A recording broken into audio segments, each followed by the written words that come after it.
What's up, I'm Aidan. You are watching my barn conversion vlog. We've got Tony on crew today.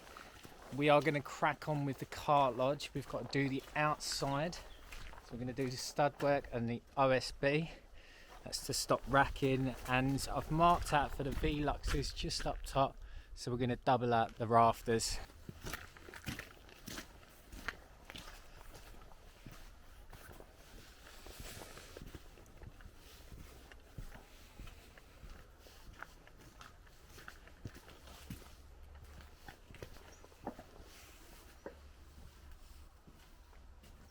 Looking all right, isn't it? Looks all right.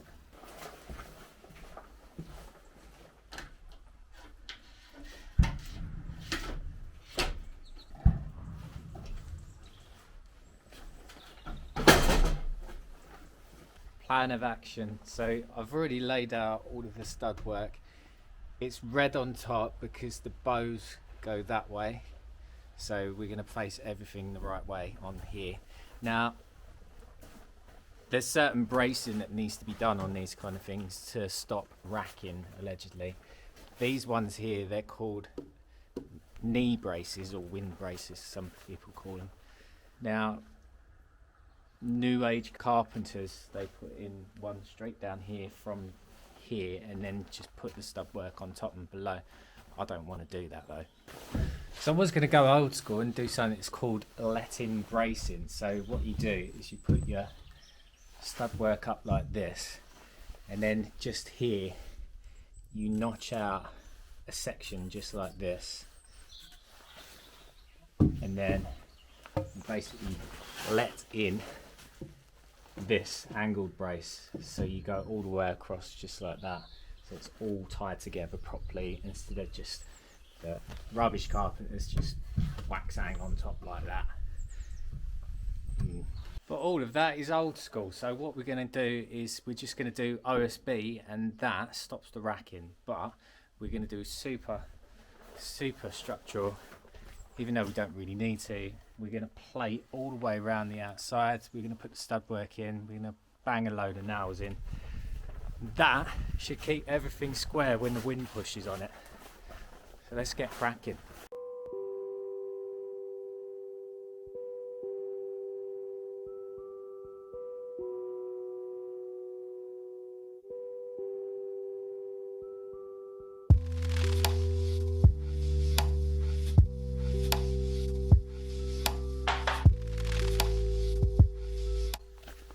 So we've done that outside plate all the way around, and it's spaced so the OSB can go on the side. So if you have a look, this lines straight up with this now.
So you have to be resourceful when you're living in the wilderness.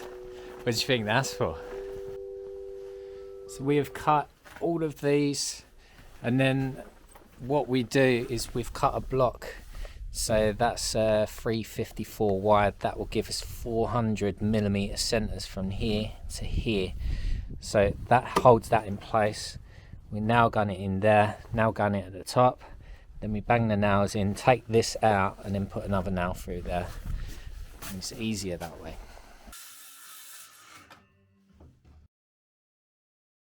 So last night, a bit late, it was dark. Me and Tony got the main boards on, or a lot of them anyway.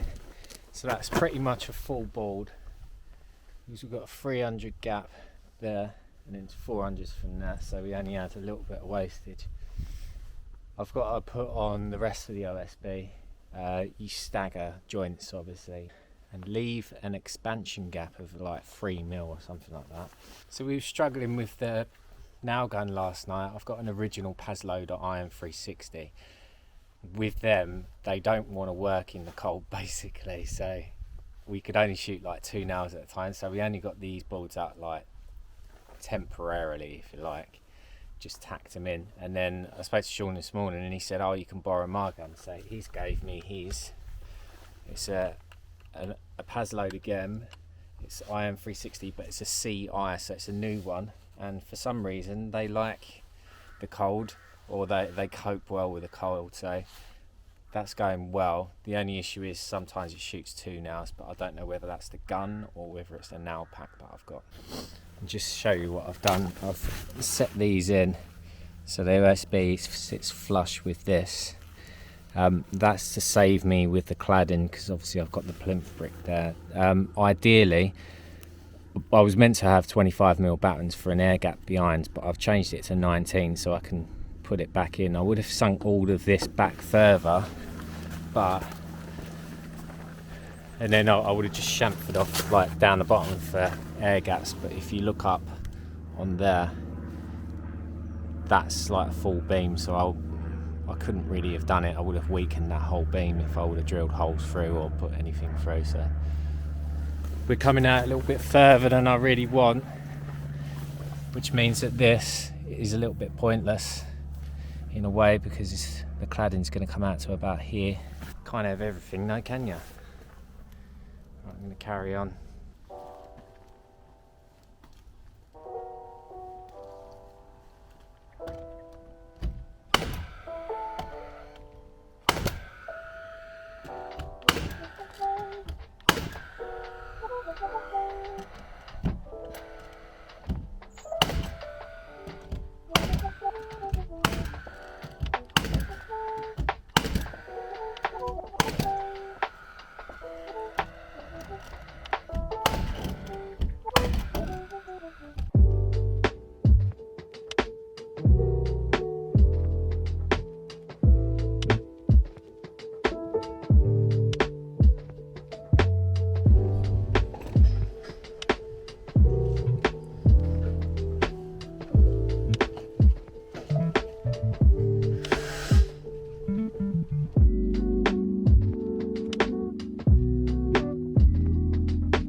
Next day we got Dan on crew. The mixer's going. I'm using a lavalier mic on my new camera, so hopefully you'll be able to hear me. We're going to double up the rafters quickly. This one I've already marked out. Before we attach the previous rafters, I used one just to mark this on here. So that's the bird mouth. It marks both ends. We're going to cut this one, offer it up, see how it fits. and then we can cut the rest of them there.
Blue and a black.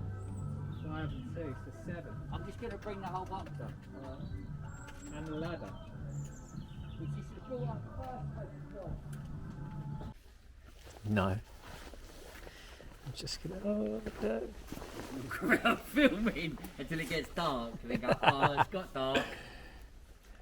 We've been cracking on. It's raining and everything, and I've gone into the future. We always say that when we get a bit dazed because we've been working too hard and not really eating properly.